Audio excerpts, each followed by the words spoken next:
بسم اللہ الرحمن الرحیم۔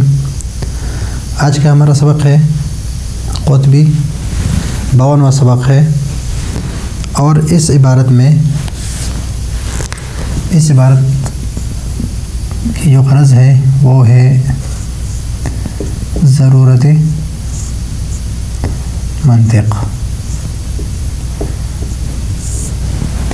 ضرورت منطق کو بیان کر رہا ہے، اس لیے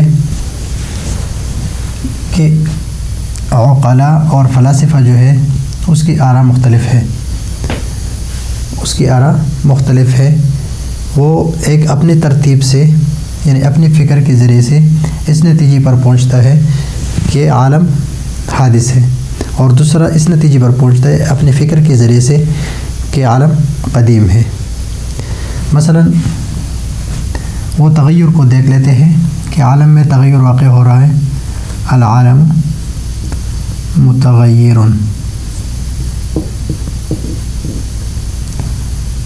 اور قاعدہ یہ ہے کہ کل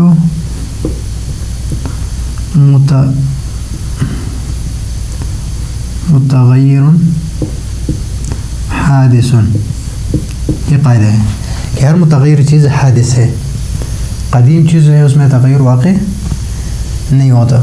تو العالم متغیر، کل متغیر حادث، یہ حد اوسط ہے،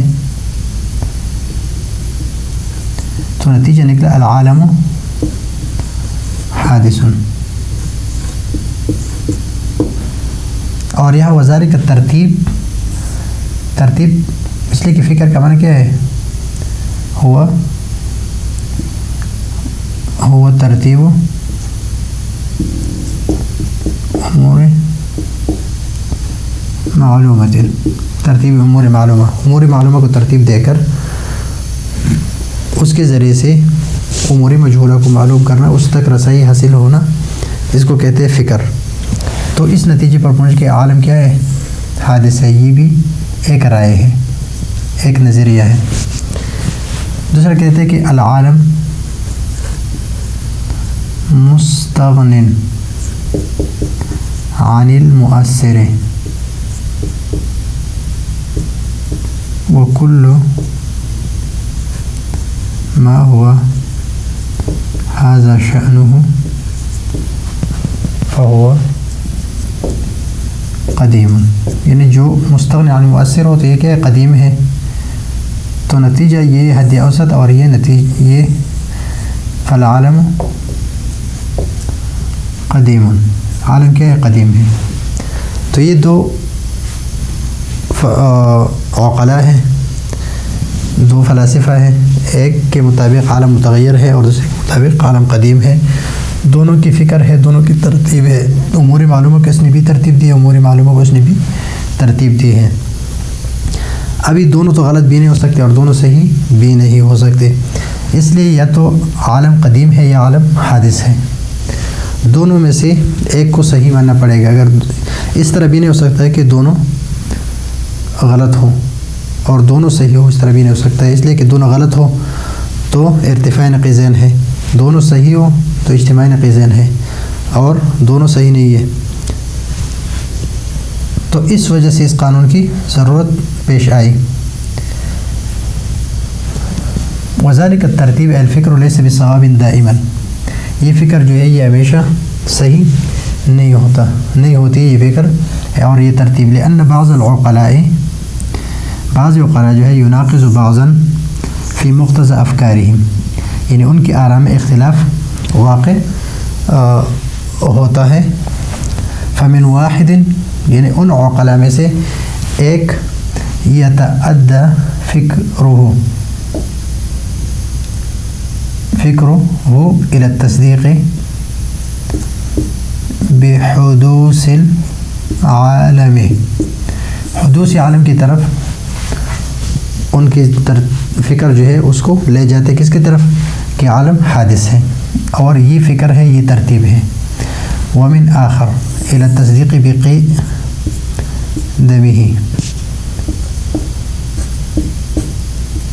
دوسرا اپنی فکر اس کو لے جاتے کس کی طرف، عالم کی قدم کی طرف۔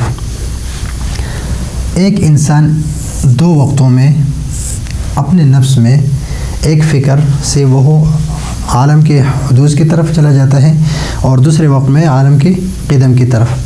فالانسان وقتین فقد یفکر ویؤدی فکرہ الی التصدیق بقدم العالم. قدم عالم کی طرف یعنی وہ اپنے فکر کو کس کی طرف لے جاتے ہیں؟ قدم عالم کی طرف لے جاتے ہیں. ثم یفکر وینساق فکرہ، اور اس کی فکر جو ہے اس کی ترتیب کس طرف چلی جاتی ہے؟ بحدوث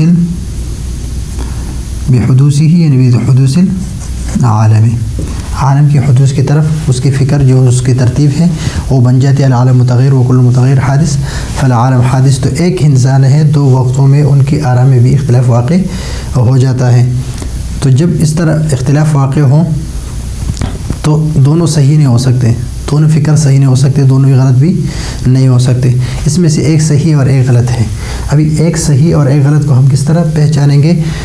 تو فالفکران لیس بصوابین، فکران لیس بصوابین، دونوں فکر صحیح نہیں ہو سکتے. کیوں صحیح نہیں ہو سکتے؟ وہ الا لزم اجتماع النقیضین، اجتماع نقیضین لازم آئے گا اور اجتماع نقیضین ناجائز ہے. فلا یکون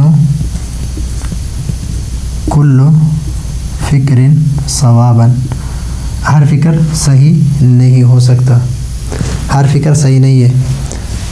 تو جب ہر فکر صحیح نہیں ہے تو اس کے لیے ایسی قانون کی ضرورت ہے تاکہ ہم اس کے ذریعے سے یہ ترتیب یعنی جس کے ذریعے سے یعنی تصوراتی نظری اور تصدیقاتی نظری کو حاصل کرنے کے لیے ہمیں ایسے طریقے جاننے چاہیے کہ جس کے ذریعے سے بدیہیات سے ہم اس کو حاصل کر سکیں. یعنی تصوراتی نظری اور تصدیقاتی نظری کے حاصل کرنے کے لیے کس سے؟ من ضروریاتها یعنی بدیہیات سے ہم اس کو حاصل کرنے کے لیے ایسے طریقے ہمیں معلوم ہو جائے اور ان افکار میں سے صحیح اور غلط کو ہم سمجھ سکیں. فمست الحاجت،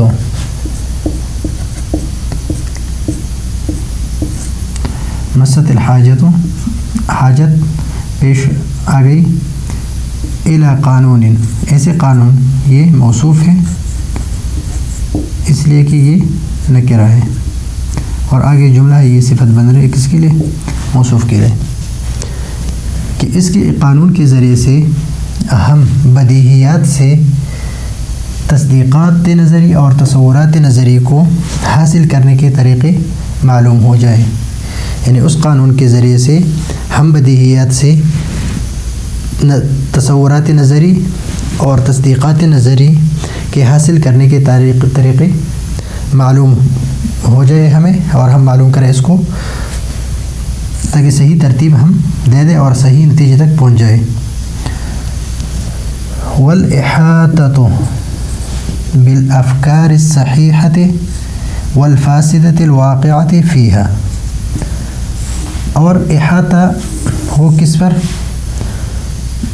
جو افکار میں صحیح ہو اور جو فاسد ہو اس کو ہم الگ الگ کر سکیں کہ یہ فکر صحیح ہے اور یہ فکر غلط ہے، اس کے ہم احاطہ کر سکیں. یعنی اس کے دو فائدے، ایک یہ کہ اس کے ذریعے سے ہم یعنی بدیہیات سے تصورات اور تصدیقات نظری کو معلوم کرنے کے طریقے ہم سمجھیں اور صحیح اور غلط فکر کو ہم الگ الگ کر دیں.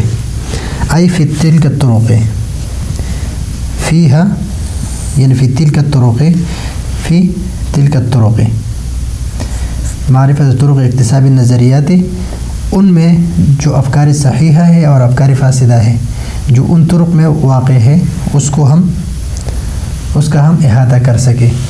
حتیٰ یہاں تک یعرف منہ ان کل نظری بأي طریق یکتسب کہ یہاں تک کہ ہم میں معلوم ہو جائے کہ ہر نظریے کو ہم کس طریقے سے حاصل کریں، کہ ہر نظریے کو ہم کس طریقے سے حاصل کریں، یعنی بدیہی سے تو ہم حاصل کرتے ہیں لیکن کس طریقے سے حاصل کریں اس کو۔ وَأَيِّ فِكْرٍ صحیح، کہ کون سی فکر جو ہے وہ صحیح ہے۔ وَأَيٍّ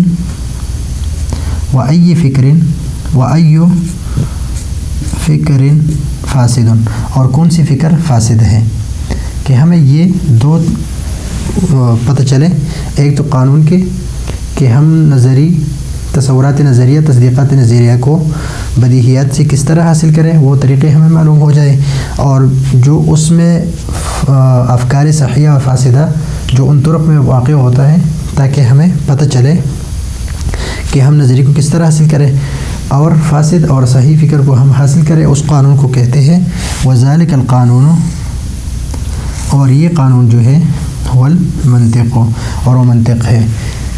یعنی اس کے دو فائدے ہیں، ایک تو یہ کہ اس پورے سبق میں یہ ہے کہ ہر رائے جو ہے وہ صحیح نہیں ہے، ہر فکر اور ترتیب صحیح نہیں ہے، اس کے لیے ایک قانون کی ضرورت ہے تاکہ ہم تصورات نظری اور تصدیقات نظری کو بدیہیات سے حاصل کرنے کے طریقے ہمیں معلوم ہو جائے، اور صحیح اور غلط فکر کو ہم جان سکیں کہ یہ صحیح فکر ہے اور یہ غلط ہے، اور اس قانون کو کہتے ہیں منطق۔ تو اس لیے اس کی ضرورت ہے۔ تو یہ ہے آج کا ہمارا سبق۔ اگلے سبق کے لیے اجازت چاہتے ہیں۔ اللہ حافظ۔